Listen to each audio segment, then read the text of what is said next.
at 6 o'clock. Why don't we go ahead and call our meeting to order. Andrew, are we live and streaming as far as you know? Thank you. Good.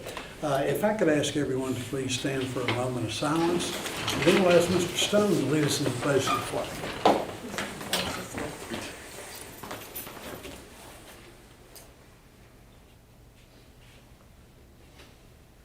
Pledge.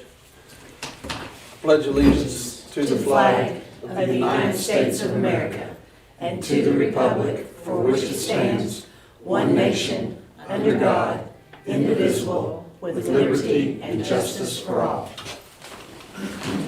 Thank you, Todd. And we're still turning toward the flag on the front of the building. The next company, Todd tried to grab a flag for council chambers today, but we'll have that addressed hopefully by the next council meeting. Oh, goodness. Madam Clerk, shall we call the roll, please? Yes. Mrs. Howard? Present. Mr. Hampton? Here. Mr. Lesby? Here. Mrs. Lesby Mitchell? Here. Mrs. Tingle Saints? Here. Mr. Showalter? Here. Mr. Stone? Here. Mrs. Tackett? Here. Thank you. Each of you should have a copy of the minutes of our last meeting. If you'd like to look those over for any possible corrections or additions. Mayor, make a motion. Thank you. Motion's been made. And Greg, thank you for the second. If there are no questions, all in favor say aye. Aye. Are there any opposed? The minutes are approved. Thank you. Under public comments, we have a couple of guests with us tonight. It's good to be back in person. It really is good to be back. Check. Oh, Check register. you know, I have a habit of overlooking the check register, don't I? Item 4 on your agenda is approval of check register. If you could indicate if you received the check register. Thank you. Now to public comments. We have with us Ms. Pat Fannin from the Scott County Women's Club. And please. I just stand here? Yes, ma'am. Okay, good. Hi, I am Patricia Fannin. I am the president of the Scott County Women's Club, and our organization was established in 1938, and we're a nonprofit philanthropic organization for women with the collective purpose of supporting charities and civic causes here in the community of Scott County. We want to benefit and improve the general welfare of the community and the persons residing therein, regardless of race, color, creed, or promoting the intellectual, and we promote the intellectual and civic interests of our members. During the past 28 years, Scott County Women's Club has donated over $485,000 to charitable and civic causes, and we've awarded over $41,000 in scholarships to deserving seniors in Scott County. We award a $2,000 scholarship to each of the students from Scott County and from Great Crossing. When we built the new school, we decided to go ahead and push a little harder, and so we are now giving each of those students. Our recipients this last year were Eliza Keith, and you may have heard about her family's home just recently burned. Had a fire in it, and so the Scott County Women's Club is looking at how we can help that family with, whatever needs that they might have. The other was Santana Kavanaugh from Great Crossing. Some of the organizations that we've supported over the years have been Amen House, Scott County Family Resources, the First Presbyterian Church Reading Camp, Georgetown Child Development, Georgetown Reading Camp, the Scott County Senior Citizen Center, the Habitat for Humanity, Hospice of the Bluegrass, Hospitality House in Elizabeth Place, Quest Farm, the Reading Camp of Scott County 4-H Council, the Gathering Place Mission, Toys for Tots, and Ward Hall are just among the ones that we have given support to. We have two major events each year. One is our Brunch with Style, which is held at Spindletop in December. It's a lot of fun. It's put on by the Midway Boutique, and our models are actually the ladies in the Scott County Women's Club, so it's a lot of fun with that. And then you all have invitations in front of you to our this year's Derby Party, which is going to be held at Ward Hall on May 5th or Cinco de Mayo, or my birthday. So invite all of you to come to my big parties. We've also become involved recently with something that's a little more showy. We've been planting daffodils around the city. It's a community program called I Dig Scott County, and it's headed up by Dr. Linda Riley, who's one of our members. Our first plant was in front of Old Friends. Anybody seen those daffodils growing in front of Old Friends? It's on Route 62. And then we moved to the extension office and we planted flagstaff, but they're not doing as well as the daffodils did, so we probably won't bother with those again. So. But most recently, we partnered with the Georgetown Community Hospital, and we had tourism, which I know Lori's here tonight, Scott County Extension Service, Master Gardeners, and the community. We planted 5,000 daffodils. My knees hurt. And what we did that for was there's now a first responders memorial garden there. This is for those, it's in honor of those who have given their life in the line of duty. Because daffodils are the first blossom to announce the coming of spring and renewed hope. So with all of the pandemic stuff we've been through, I think it's a great thing to come up Route 25 or go down the bypass road and see all those beautiful flowers growing there. Mayor Prather attended our dedication ceremony last Friday. Tammy was there, and he gave some opening remarks, and we appreciate that, sir. Attendees were asked to add names of the first responders lost in action to signs that are now posted in the garden. So if you drive by, just look at the beauty that's there. I just wanted to come tonight to give you something positive to think about and personally invite all of you to attend our Derby party on May 5th. We'd love to see you there to participate in our live and our silent auction. We'll have a lot of fun things as we raise funds to share with our community, and I thank you for your time. It's also a great place to campaign for you running for office. Ms. Bannon, thank you. And not to mention, it's a really good party on that Thursday before Derby, so we can highly recommend it. Thank you. And we also have Miss Laurie Saunders. Hello. Okay, it's a time for events. When she was talking about spring and everything new and positive, that's exactly what I am here for today. So first up is Horsey 100. So I've got Randy Thomas's application in there, and a copy of his insurance has been submitted. That is Friday the 27th through Sunday, March 29th. You know, most of the activities will take place at Georgetown College again this year. We will have our party on the square this year for them too. But I called Randy today to find out how many registrants we had. So we have 1,231 as of today. But that does not count all the hundreds of volunteers who have already signed up, who will also ride for that. But I also questioned where they were coming from, Kentucky, Ohio, Indiana. But what was really interesting, we have several from Washington and California, from Florida to Maine, down that coastline. So we're really excited. This is gonna be a great year. So he has already submitted his routes to the police department. They're reviewing those, and then as time gets a little bit closer, they will work with EMS and the fire department to make sure everything's on track. So that's that one. You want me to do them all three at one time? Or are you gonna do them separate? We can do it separately, because they're all worthy Oh, okay. of that. Mayor, I make a motion for the Horsey 100. Thanks. Second. Motion's been made and seconded. Any questions about that event or how we handle it? Chief, I assume that you'll employ backups again and have a large law enforcement presence? Good. I'm hoping one day he's gonna ride with us. All in favor of that, say aye. Aye. Are there any opposed? Go ahead, Larry. Okay. Next one is a party on the square. Now, in the past, we've been doing that down at Royal Spring Park, and of course, last year due to COVID, we did it at the Scott County Park. This year, we'd like to bring it back on the square, and that was a request by our downtown businesses at one of our meetings. We had hoped to kind of close down the streets at 2 p.m. and get the party started a little bit early, especially on Memorial Weekend, with having some food trucks down there, having a DJ down there, and some activities prior to the big concerts.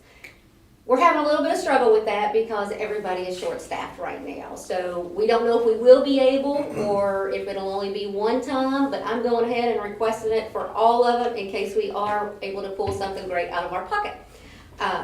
But you can see all of the dates. We've got some really good concerts coming up. Honey Child, one of my favorites. We've got Ultimate Tribute Band to the Eagles, which is one of my favorite bands. We've also got some local bands coming too. Rocksteady and Too Cool will be with us. And pretty much so it stays the same. The June 11th date, on your application, it says June 11th or the 18th. We have nailed down that that will be the 11th. We're gonna close Court Street at 2 p.m. so we can get our big tent up and we can get our stage inside there. It takes a while to get that whopper up. So, and the bands and most of the crowd will be inside the square. And then we'll have the food trucks on the outside on Main Street. In the past, we would try to avoid closing Main Street until we absolutely had to. And we will continue to do that provided that we don't have, earlier activities than we had that we were hoping for, so. In the past, there's been not intentional, but there's been a bit of a tension between some of the vendors and some of our merchants, and when we block streets, and they like the foot traffic, but they don't like the streets blocked, and that's always been a little bit of a difficulty for us. Since we've had tourism and Lori working as our downtown program, Celebrate Downtown, the communication is working so well that we can hear the recommendations rather than respond to things that might anger somebody. So this process has become much easier since tourism is now working with the downtown merchants. Just one of the collateral benefits. Thank you. We do have a great relationship with our downtown. You know, we continue to meet every month with all the business owners who would like to jump in, either in person or via Zoom.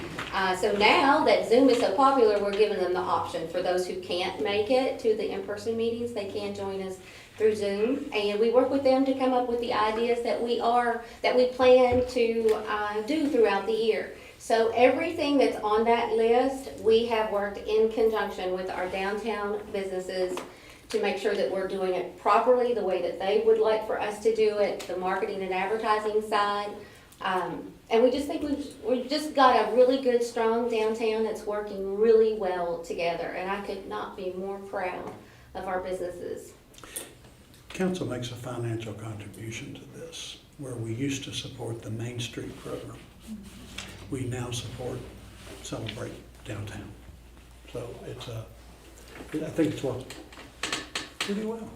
On the, a question, on the square with the renovation of the courthouse, or the city hall, would there be any problem, you think? We probably won't vacate City Hall until October. Okay. So it might be an issue for next summer, but There you not this Okay. summer. We'll work around you. I'll dance around you. Maybe I'll be good. And I'm glad to see in August the 6th, we're gonna have the Elkhorn Float Fest again. Yes, yes. Are you gonna join us? I might. I might have a new float for you. An easier one to stay on. I couldn't ride the other one, so I'm not sure what you've done. Let's see, if we got a motion, you'll make the motion, and second, thank you. All in favor, say aye. Aye. Are there any opposed? Thank you. And last but not least, Lori? And the next one is the Festival of the Horse. Now, I'm here a little bit early because usually I come more along in the summers around July, but we've had several people asking about when it's going to take place, and we've had some conflict of dates where people have reached out and decided that they were going to do events on that particular weekend that we always do it, the weekend after Labor Day, and I've had to tell them, I'm sorry, but there's a little conflict there. They're very good, and they're like, Lori, that's a big conflict. We do not want to compete with the Festival of the Horse. So they've been able to pick other dates to do it, but I thought it just might make it a little bit easier if we just can go ahead and just confirm that those are the dates for the Festival of the Horse when you're all looking at your all's calendars and scheduling the events that are going to take place downtown.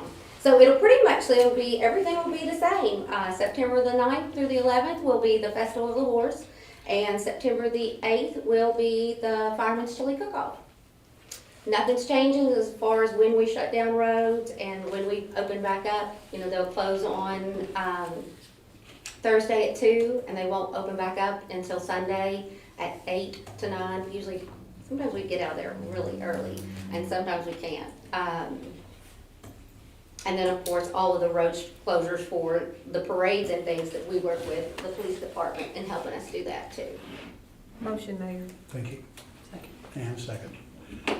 All in favor of having the Festival of the Horse on September the 9th through 11th. Say aye. Aye. Are there any opposed?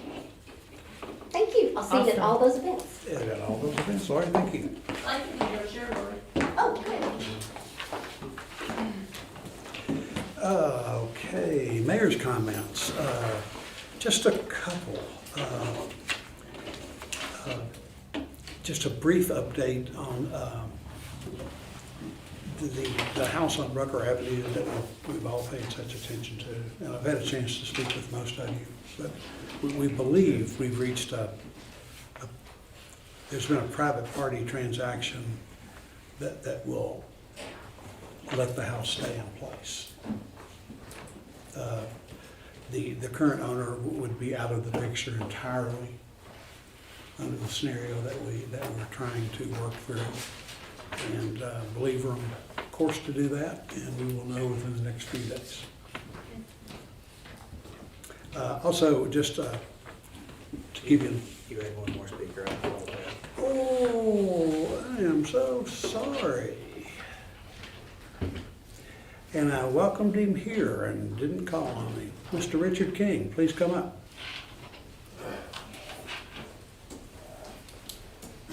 Mr. Mayor and City Council persons, I appreciate you giving me a few minutes of the year. Richard King, I've been in Georgetown about 5 years, and I live in a colony. And so it's been interesting being next to Scott County High School and Middle School and Phoenix Rising Academy. And I spoke with Eddie Hightower before the pandemic hit and just talked about my concerns with the traffic on Cardinal Lane. I shared a couple ideas with him related to that. One being repaving it. It's in pretty bad condition. But secondly, doing some striping and some signage to help parents know how to navigate on Cardinal Lane. You got buses going in here, you got cars going in here, some go to the high school, some go to the middle school, some people crossing over. Causes a lot of concern there. And to share with that idea, I believe, even with the Scott County Sheriff's deputy there, he could probably be eliminated if we did some striping in there, signage to indicate where people can travel, especially going to middle school with the school buses and then going to high school. I know he had put the stacking lanes behind the high school over there, and which has helped some. But I didn't say anything previously because I know the city's been strapped for funds, but I think there's some federal and state funds available. But I'd like y'all to consider repaving that maybe this summer or whenever it works. I'm sure you have a lot of street projects that you need to call attention to. But like I said, it is trying to come in and get into the colony. It's a real challenge. People are used to the colony for a relief route when school's out, going back out to Cincinnati Road, and so you'll have a line of 10 or 15 cars of people trying to get back on Cincinnati Road. So it's just something I just wanted to bring to your attention and something I'd like y'all to consider sometime in the future and stuff. I'm looking at repaving and restriping and putting some signage up there on Cardinal Lane, and I think it will help better flow of traffic, help people know where they can go and where they can't go. And I think certainly it's helped some with Gray Crossing High School, but there's still quite a bit of traffic on Cardinal Lane if you go there in the morning or around 2:30, 3 o'clock and stuff like that. So anyway, that was just my comment that I wanted to bring before the council. So Thank you, Richard. It's good to have you back. I'm sorry Mr. Hightower isn't here tonight to help the council continue this conversation. We have a number of streets that need paving. That's certainly one of them. We did not, due to various reasons, due to the high level of construction, and particularly road construction around here last year, despite us contracting and approving for street paving, we didn't have any street paving done last year.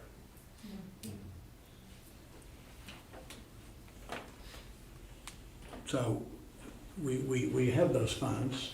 We will do double that street paving this year. And we've also been working on the CMAQ grant. Andrew, does the CMAQ grant have some solutions specifically for Cardinal Drive? Yes. Oh, absolutely. And where are we in progress? That would address some of Mr. King's concerns, would it not? It will address quite a few of them. I don't think it'll get to everything, but it represents a substantial improvement to the entirety of Cardinal Lane, and particularly geared towards the amount of traffic. I believe that is either in the stages of going out to bid or has already done so. Yes, Sorry. yes. So we should get that, the idea is to start construction right after school is out. Yes. Good. So hopefully there'll be some physical improvements that you can see pretty soon. Thank you, sir. Thank you. Any other public comments? Also, it'd be inappropriate to do mayor's comments without always mentioning Republic. We continue to get calls.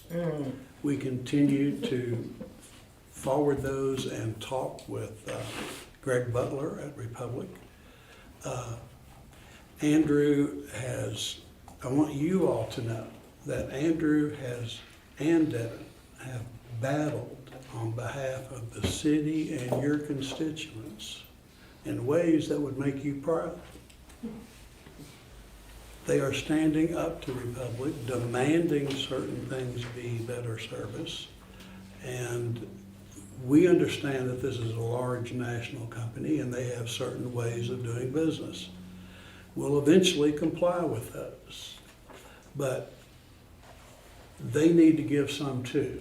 And I want you to know that we are working real hard to stand up for you all and our users of that service.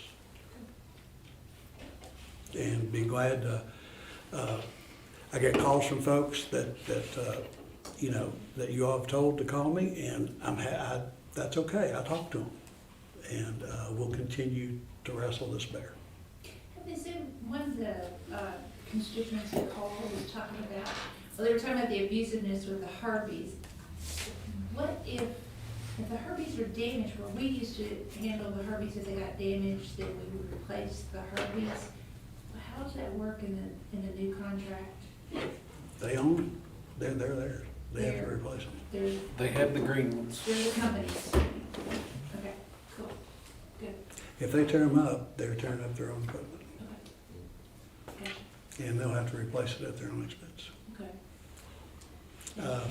So we wish this was a smoother process, but we are continuing to do those battles every day. One question I have on that too, Mayor, is I've had a few people say that their drivers are rude to the customers.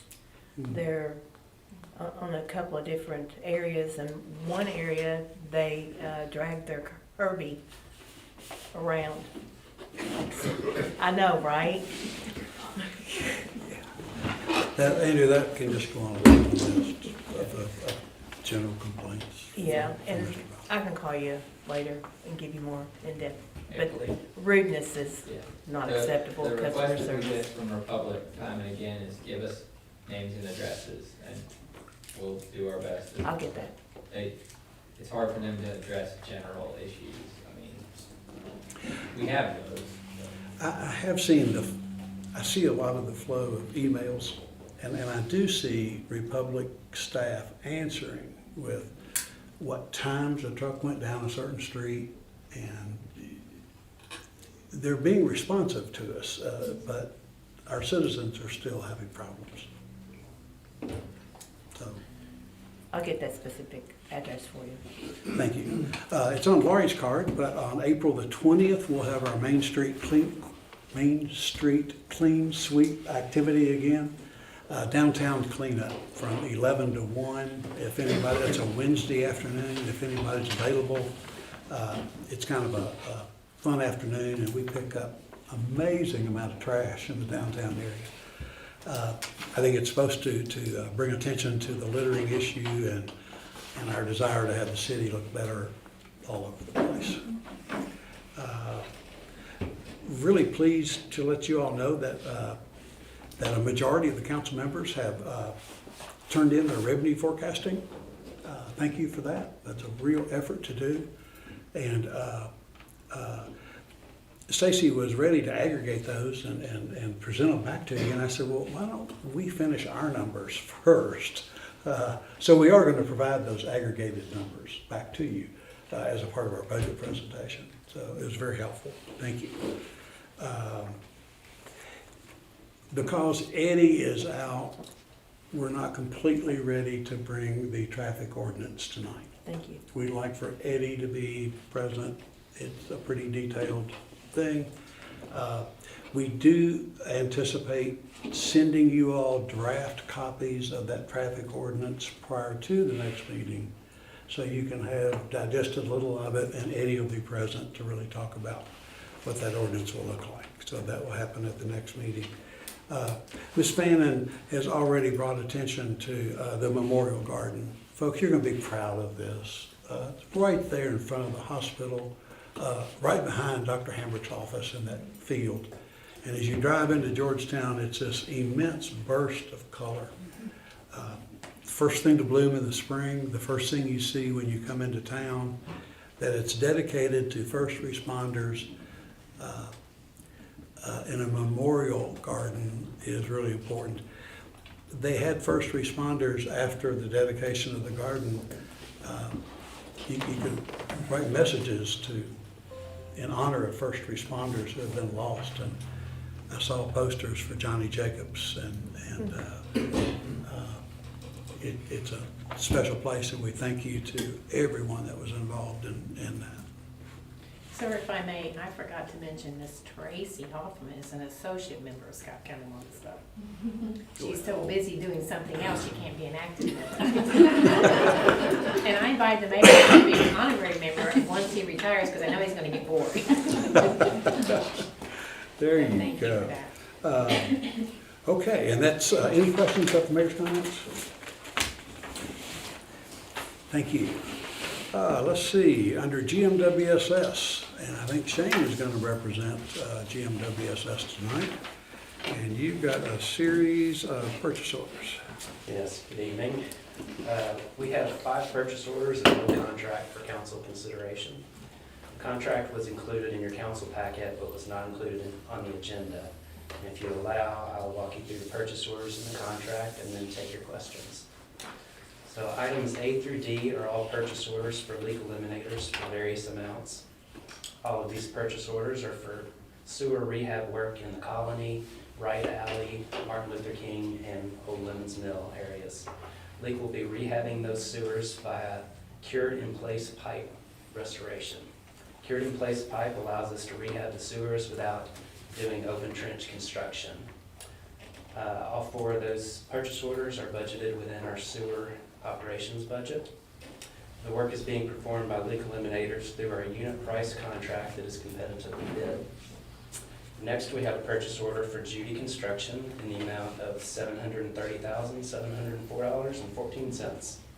This is for work performed February and March of 2022, and it's captured in the pay application number 11.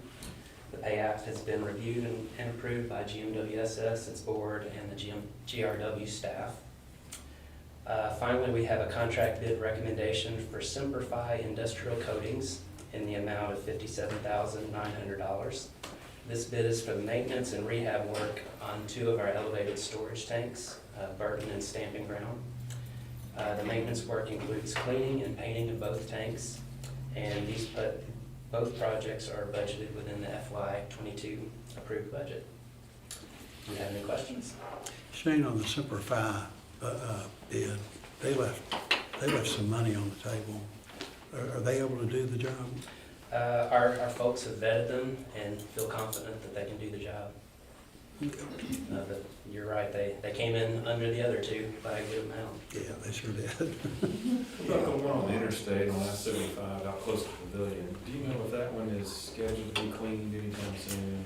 I think we will shoot for that in the next budget. Okay.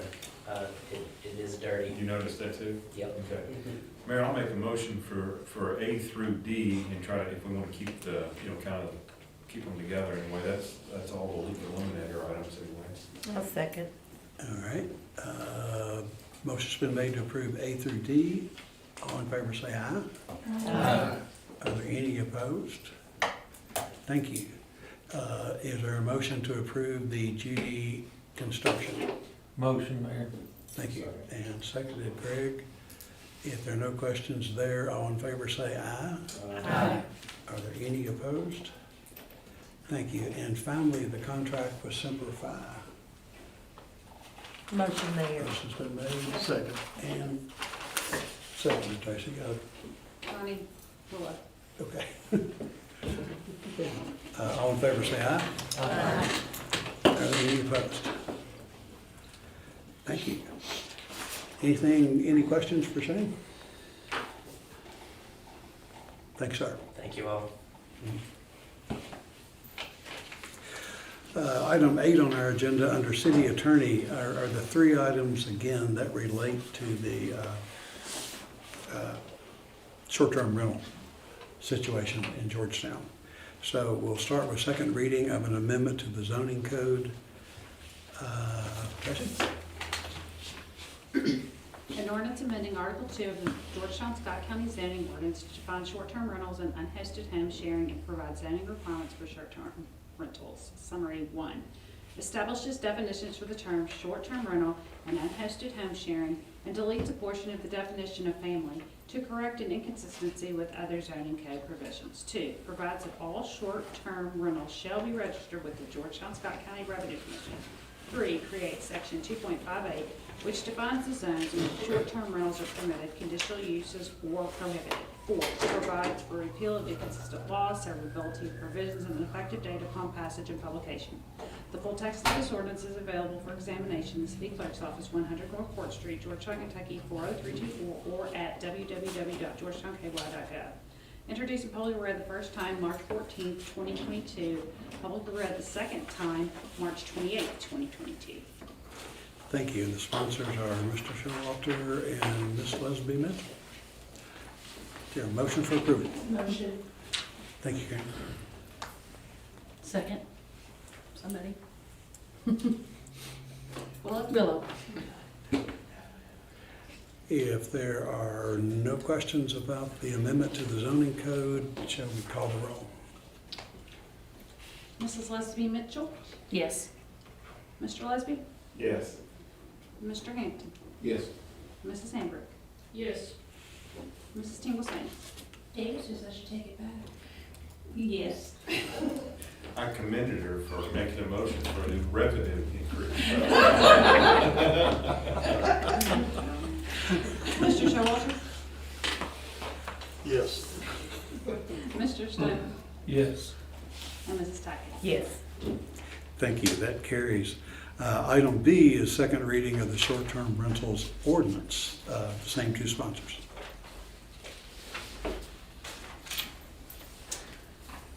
An ordinance adding a new article to Georgetown Code of Ordinances, Chapter 24, providing requirements for the operation of short-term rentals within the city of Georgetown. Summary. 1. Provides that all short-term rentals in the city of Georgetown must register annually with the Georgetown Scott County Revenue Commission and defines the circumstances under which the director may refuse to issue, renew registrations or revoke registrations to create a mechanism for appealing a revocation. 2. Establishes the procedure and fee for the annual registration. 3. Requires that short-term rentals maintain compliance with federal, state, and local laws and regulations, including the obligation to remit all local taxes to the Revenue Commission and Tourism Commission. 4. Defines the duties of short-term rental hosts and requirements for advertising on hosting platforms. 5. Establishes a timeline of 90 days for all parties to achieve compliance with the ordinance and provides for enforcement and penalties for violations of the ordinance. 6. Provides for repeal of inconsistent laws, severability of provisions, and an effective date upon passage and publication. The full text of this ordinance is available for examination in the City Clerk's Office, 100 North Court Street, Georgetown, Kentucky, 40324, or at www.georgetownky.gov. Introduced and publicly read for the first time March 14, 2022. Publicly read the second time March 28, 2022. Thank you, Tracy. There a motion for approval? Motion. Thank you, Karen. Second. And second, Connie. If there are no questions, we'll have Tracy call the roll. Mrs. Tingleston? Yes. Mr. Showalter? Yes. Mr. Stone? Yes. Mrs. Tackett? Yes. Mrs. Hambrick? Yes. Mr. Hampton? Yes. Mrs. Lesby? Mr. Lesby? Yes. Mrs. Lesby Mitchell? Yes. That carries. And item C is second reading of the amendment to the tourism ordinance. An ordinance amending section 2-111 of, nope, that's wrong. An ordinance amending Georgetown Code of Ordinances, Chapter 2, Article 5, and Chapter 36, Article 5, regarding the recreational tourist and conviction commission and the transient room tax. Summary. Amend sections 2-678 and 36-121 of the Georgetown Code of Ordinances to clarify the name of the Georgetown-Scott County Tourism Commission and provide for consistent use of this name throughout Article 5 of Chapters 2 and 36. 2. Amend section 2-679 and 36-121 to affirmatively state that the transient room tax is applicable to short-term rentals, provide that the transient room tax shall be due to the commission 20 days after the last day of each month, change the 0.5% interest on delinquencies to a full percent, and authorize the commission or its designated agent or employee to examine the records of facilities subject to the requirements imposed by the ordinance. 3. Add subsections to sections 2-680 and 36-122, providing that the commission may place a lien on property to secure unpaid transient room taxes and take other authorized action to collect the tax, or provides for repeal of inconsistent laws, severability of provisions, and an effective date upon passage and publication. The full text of this ordinance available for examination in the city clerk's office, 100 North Court Street, Georgetown, Kentucky, 40324, or at www.georgetownky.gov. Introduced and publicly read the first time March 14, 2022.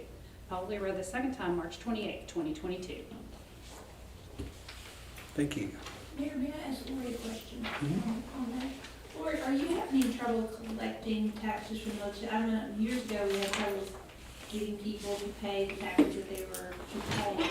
Is that still going on, or is that better than it used to be? From our hotels, no.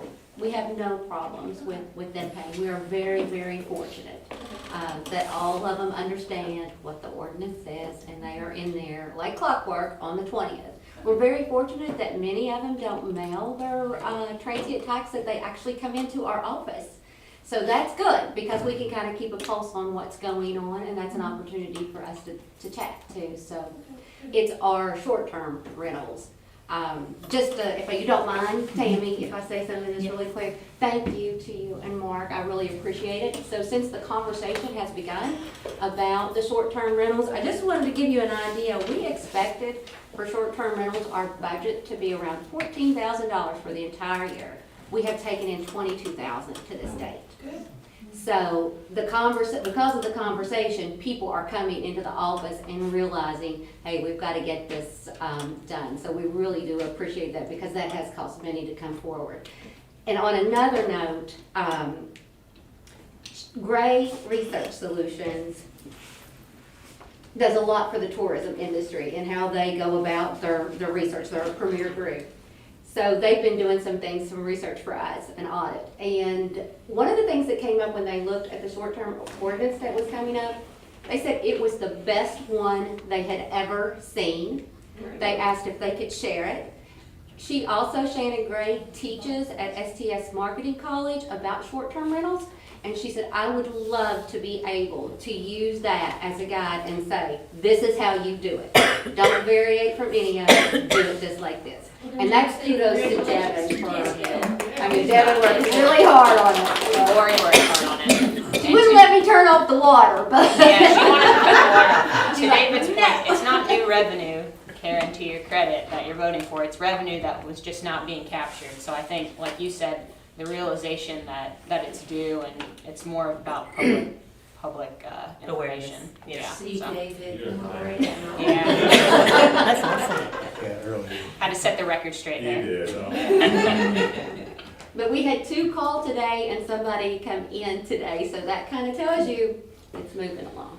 Didn't we increase the 0.5% to 1%? Isn't that technically an increase? Not on the tax, on the penalty for I delinquency. understand, but It's not a tax, it's a But penalty. our goal is They're splitting never hairs. to Yeah. penalize. There you go. Our goal is never to penalize or place a lien. That's more of a deterrent, That's right. is how we look at She it. has such a good relationship relationship with our folks. That will never come in play. Well, and the other thing, quite honestly, that Lori and her group are doing is you're working for the hotel association. Yes. You're working, you're marketing, campaigning, and you're doing what you can to bring more people to this community to spend the night. And I think they realize that. So, as you said, you don't have any problems anymore. That's That's where great. the bucks go. Yeah. And she can show. That's right. with And the tourism budget. for our community, for, that we don't have a big draw like a Gatlinburg have or something like that. Our motels are full all the time, so Lori, to you and your staff, you do an excellent job. And we're bringing in the motor coaches now too, which we're really excited about. It's really sad when you have to turn some of them away because you have no rooms, but that's a good problem at the same time too. Yeah, you do the job. Yes, it's a great example of the way the society changes, the market changes, and then we eventually play catch-up. But it's important that we do that to capture that revenue. Lori, appreciate tourism's lead on all that. We read that, but we didn't get a motion and a second before we started talking about it. Motion's been made I'll and seconded. Either did that. Mark or Karen? Mark. If there are no questions, if you call the roll, please. Mrs. Tingle Sames? Yes. Mr. Showalter? Yes. Mr. Stone? Yes. Mrs. Tackett? Yes. Mrs. Lesby Mitchell? Yes. Mr. Lesby? Yes. Mr. Hampton? Yes. Mrs. Hambrick? Yes.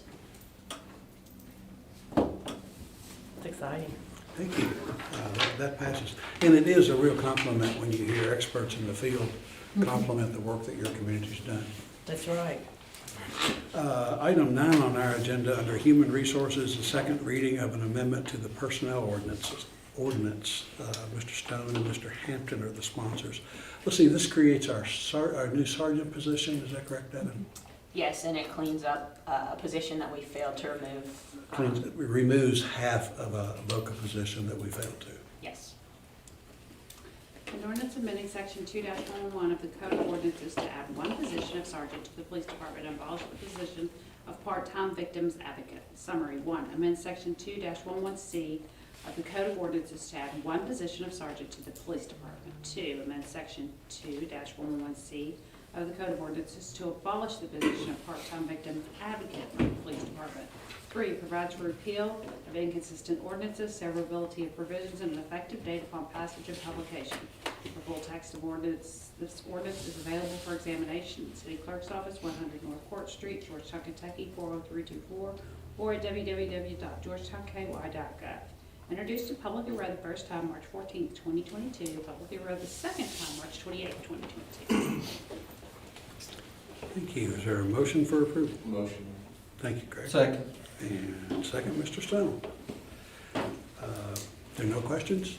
Tracy, we warned you out. Mrs. Lesby Mitchell? Yes. Mr. Lesby? Yes. Mr. Hampton? Yes. Mrs. Hambrick? Yes. Mrs. Tingle Sames? Yes. Mr. Showalter? Yes. Mr. Stone? Yes. Mrs. Tackett? Yes. Thank you. That passes. Item 10 on our agenda under Police Department is a resolution accepting a Kentucky Office of Highway Safety grant. Chief, it looked like from the packet that's a $6,000 grant. Yeah, I think it's around 6. Mm-hmm. Down quite a bit for the year. We'll take all the $6,000 grants you'd like to bring us, Chief. Thank you. Motion made. Thanks. Second. And seconded. All in favor say aye. Aye. Are there any opposed? Thank you. And let's see, Chief, we've got item B, a municipal order approving items for surplus. And to be honest with you, I have not looked at the list that closely. I'll make a motion for approval, Mayor. It's like it's small equipment mostly, flashlights, various other things. General thing. Motion's been made. Is there a second? Second, Mayor. Thank you. All in favor say aye. Aye. Are there any opposed? Thank you. Item 11, under the category of Hope Springs Eternal. is a resolution approving an application for a raise grant. This will be our fifth time we've talked The about. grants change names, and that's how many times we've applied. It's changed names, that's right. At least the fifth. There's 4 times as much funding allocated to the program this year. We've fine-tuned our application over the iterations we submitted to try and get it closer and closer to the safety applications and that they want. So, I love it. is there a motion for? Motion. Thank you. Absolutely. And second, thank you. If, Oh, if, when will we know? December. December. November or December, Yeah, fall, it sort of varies. yeah. One year we learned in September, one year we learned in December, so. Well, not before the end of the year. Okay. If there are no questions, all in favor say aye. Aye. Any opposed? Thank you. We will apply again. I would hazard to say if we do not get funding on this grant round, council really needs to consider how we pay for this project out of general fund dollars or borrowed dollars.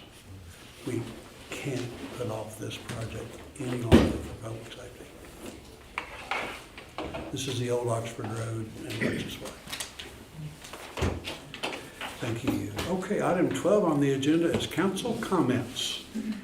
Willow, may we start with you? Sure. I had a nice long talk with Kim's White House at Elizabeth Village, and you know, they are expanding Maple Street, you know, they've got that property, and I anticipate them coming to ask council in April for some funding. I know a couple other people have talked to her as well. I think that's a reasonable use of our ARPA funds. There are a lot of reasonable uses for our ARPA funds, but they're just a very credible, wonderful support here in Scott County. And while I was there, she gave me the Spanish version and the written version to hand out to people that might not be computer literate for the comprehensive plan survey. And that due date is April 15th, so continue to put that on your websites and media, because part of that survey invites further input for the ARPA funds. Put that in there. Yeah, We put that she in there. said that you all added that, so it's just another way for us to understand the heartbeat of the community. And but any way that we can get more input, it's the comprehensive plan that's the engine that runs a lot in this city, and so I hope we get a lot of feedback. And then there's gonna be a tabletop exercise April 26th for the emergency response situation. So if we have disasters like happened in Western Kentucky, we will have kind of a simulation. So I'm excited about attending that, and I know other people have signed up, so that's kind of a beginning to this emergency response task force that I've been looking forward to. And I know that Mark and I can anticipate great needs coming from the fire committee with, in the next couple of years, fire trucks that are going to be quite expensive. So as we're thinking about budgeting, Eric's going to be coming, I think. Is he here? There you are. I didn't know if you want to speak to that now, or if you want to wait and give a proposal later, but Budget's due April 1st, so I just kind of let the process ride that way, but, yeah.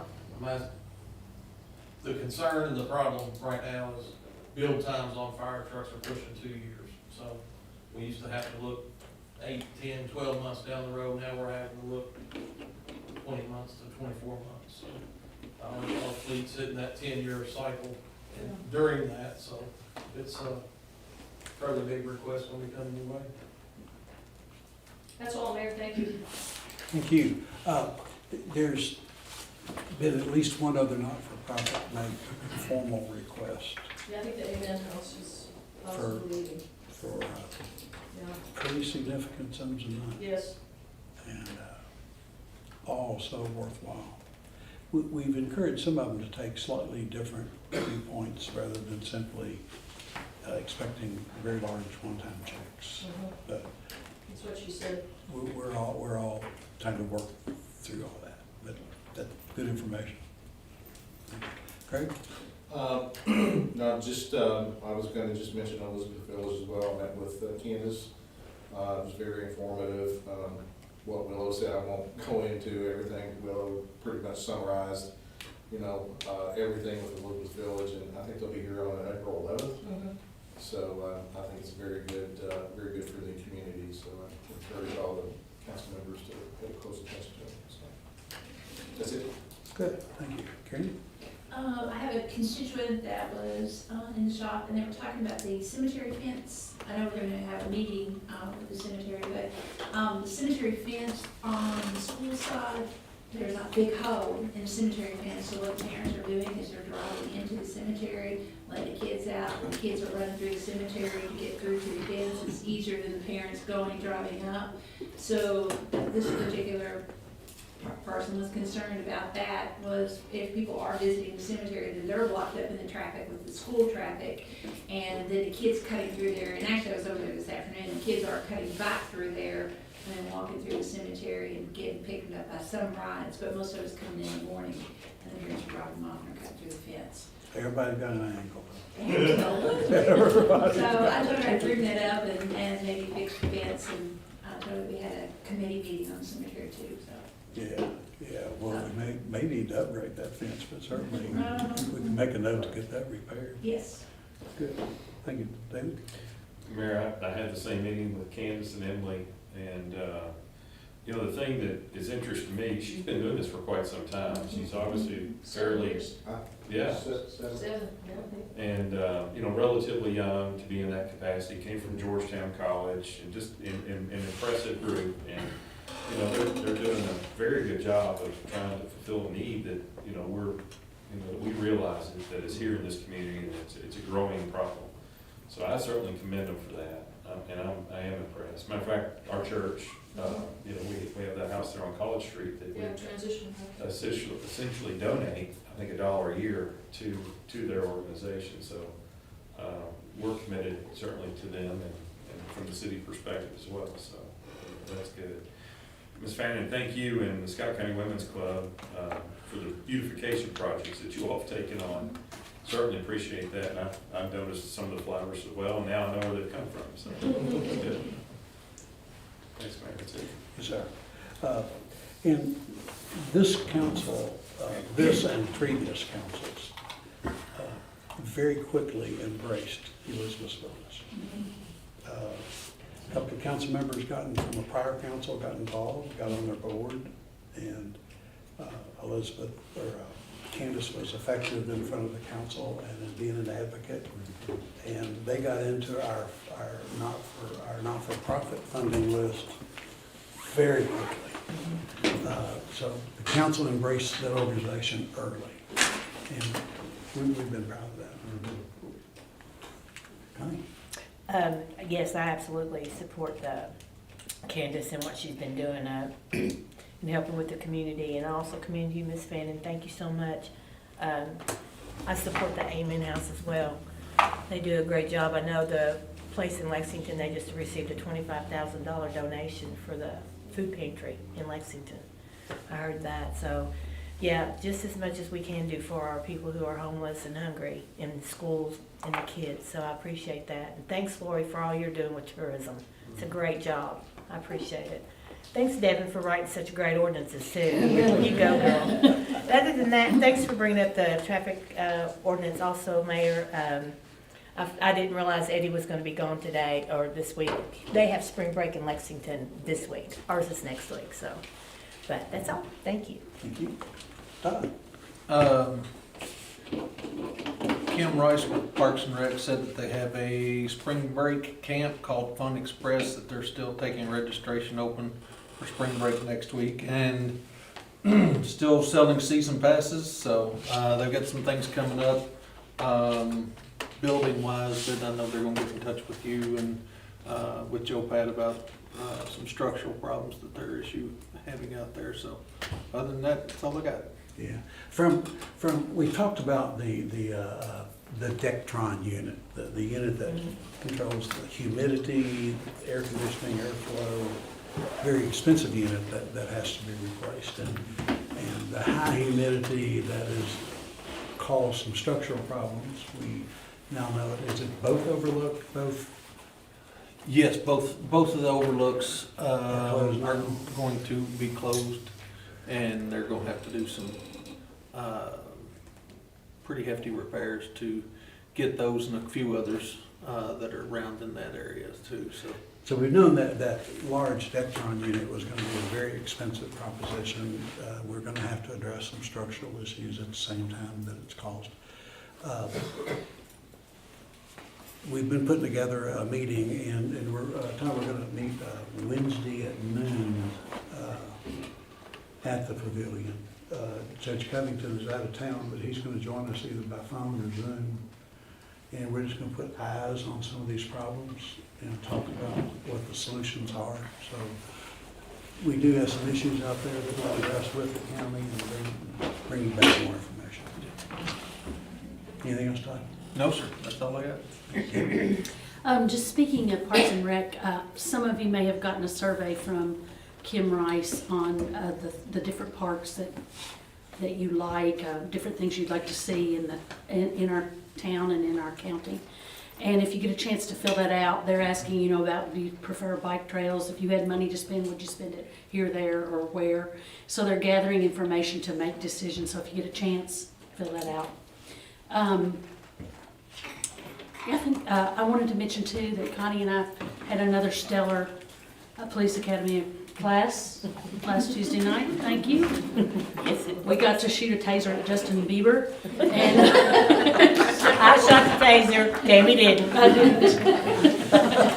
But it is always a pleasure. I keep waiting for it to be like just average. It's 3 hours, and I keep thinking, it's 3 hours. Here we go. And each week it's just engaging. It's if you haven't done it, you should. It's just excellent, and the people that are putting that on are top notch. So thank you. Thank you, Debbie. Good. Mark, you good? Is there anything else to come before the council?